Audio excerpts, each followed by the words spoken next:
What's flying, guys? Are you like me, a gamer who has been playing for the last 20 years and you want to know how to set up your controllers of a DJI Mavic Air 2 drone like using a regular game controller?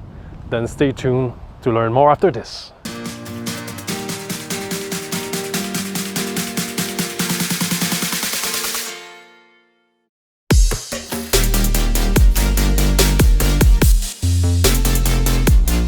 Hi, I'm Max, and today I'm going to teach you how to set up your DJI Mavic Air 2 drone to control it as you would in a video game.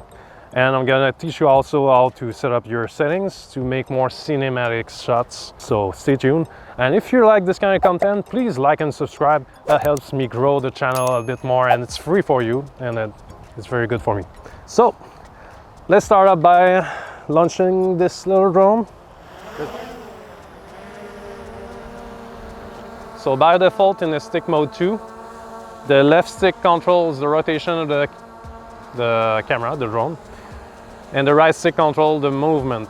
So as you can see, forward, backward. But it's counterintuitive if you're a gamer like me, so let's switch it up. So, okay, first off, we're gonna go in this little 3 dots. It's the main menu system. We're gonna go in the control.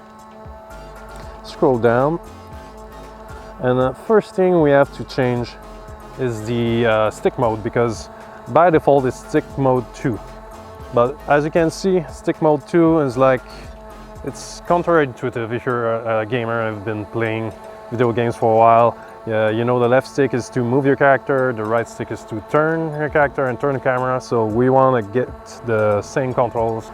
The best is mode 3. So yeah, changing the sticks is gonna mess up your brain.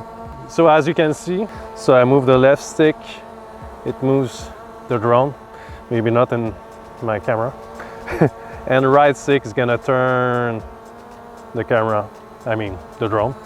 But that's not all, let's tweak a bit of the settings so we have a smoother controls to have cinematic shots. So let's go back in control.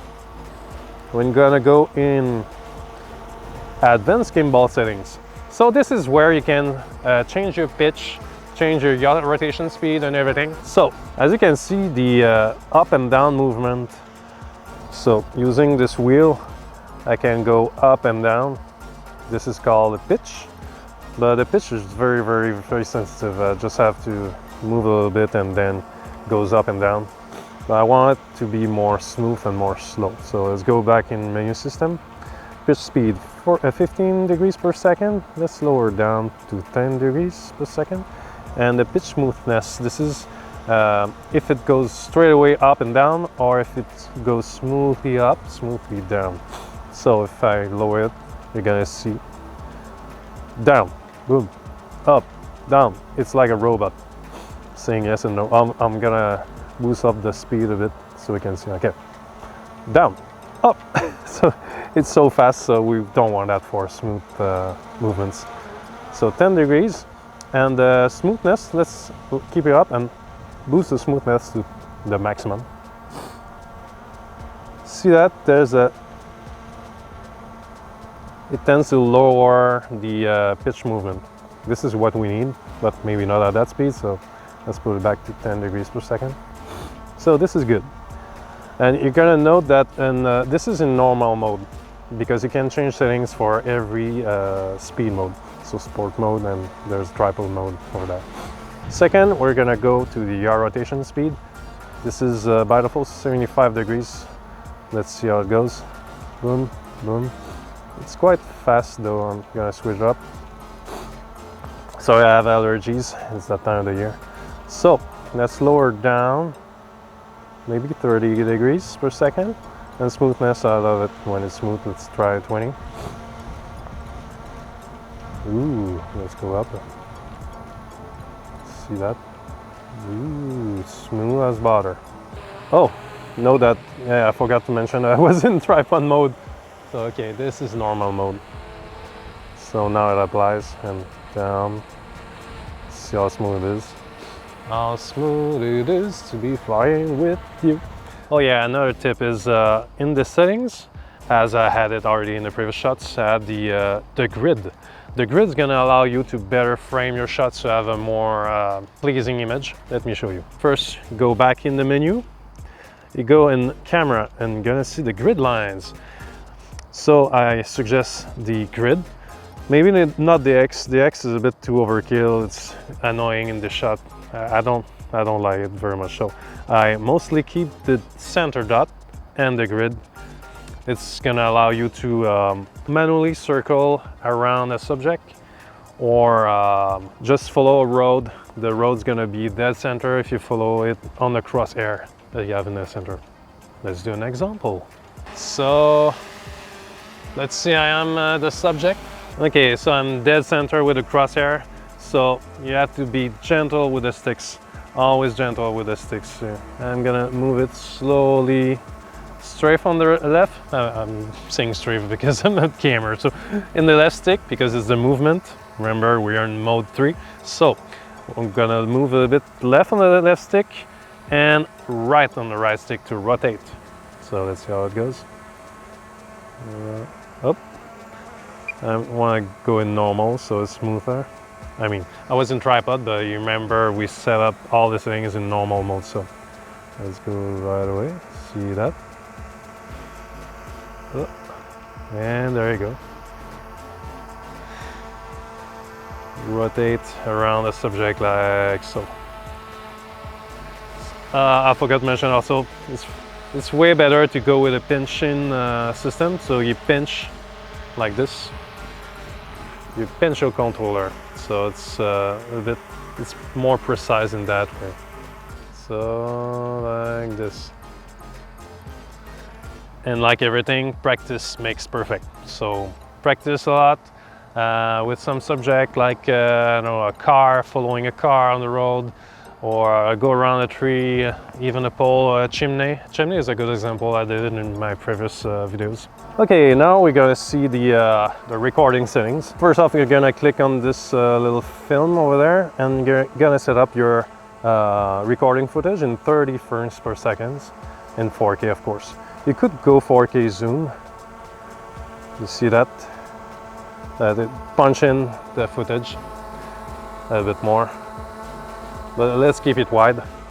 And yeah, you could put it in 60 frames per second. This would allow you to slow down the footage in post in Premiere or any editing software. Okay, so for the ISO, I highly suggest 100 ISO, 200 ISO, maybe 400, but no, don't go past 400 because it gets grainy as. So if I do an example, oh boy. 6400, you're gonna see the grain in the shadows. It's not very good. So let's switch it up to 100. And for a shutter speed, I'm gonna follow the rule of a 180 degrees rule. This means that if you pick 30 frames per second, you need to double the shutter speed. So in that case, it's gonna be 160 and not over. You could go over if you have a bit more light and you don't want to drop your drone, change the ND filter, put it back up. For recording, I forgot. Let's go back in camera. So for format, you can go to MOV or MP4. I suggest MP4, just compress a bit the footage, but it's faster to edit in post. And talking about post, I highly suggest decently like. Why? Because you can tweak more the settings, more the highlights, bring up the shadows, bring down the highlights. So it's gonna help you do that. H264 or H265. H265 is a better compression. You lose less quality. So I suggest this coding format. And for the you need to trigger the histogram. Why?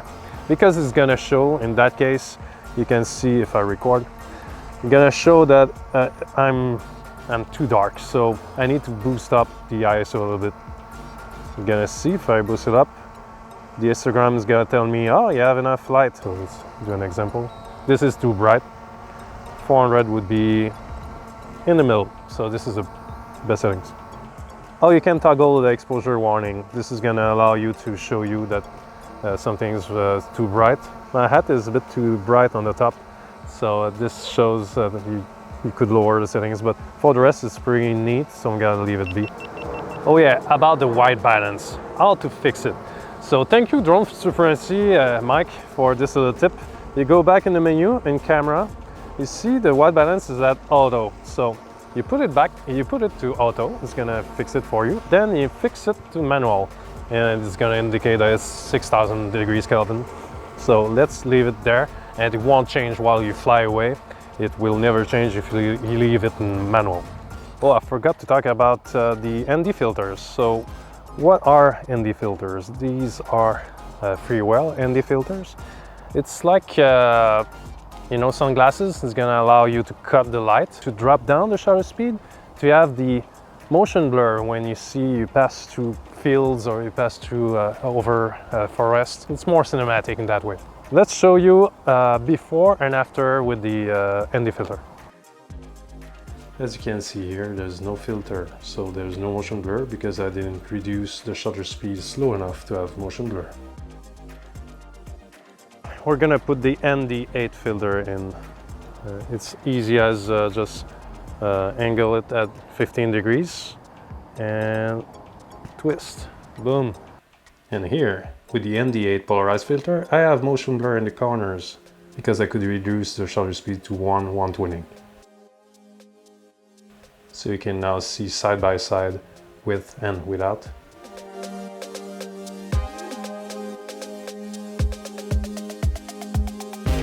And now with a slow motion, you can really see the difference. It's really better with the ND8 filter because it creates the motion blur, it gives you a more natural look.